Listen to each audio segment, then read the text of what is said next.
Hi good evening అందరికీ. ఈరోజైతే తమ్ముడు ప్రాంక్ చేయాలి అని అనుకుంటున్నా. అవుతుందో కాదో తెలీదు.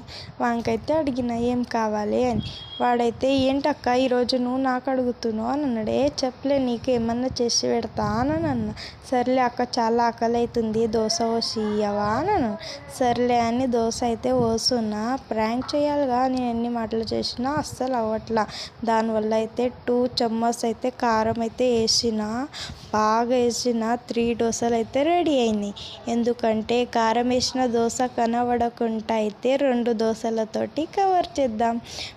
సెకండ్కి మధ్యలో అయితే దోశ కారంది పెట్టిన, మీద ఇట్లా సాదా దోశ పెట్టిన, కారంది మధ్యలో ఉంది. ఒక గిలాసులో అయితే వాటర్ అయితే పోసిన, 2 చెమ్మచ్ అయితే సాల్ట్ అయితే వేసిన. కారం కారం అని అన్నప్పుడు నీళ్ళు ఇస్తే ఉప్పు ఉప్పు అవుతుంది కదండి.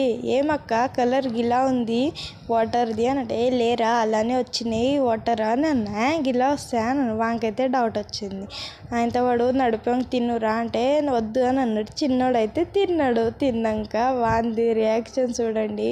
ఒక్కోళ్ళకి చేయం కొత్తే ఒక్కోళ్ళకి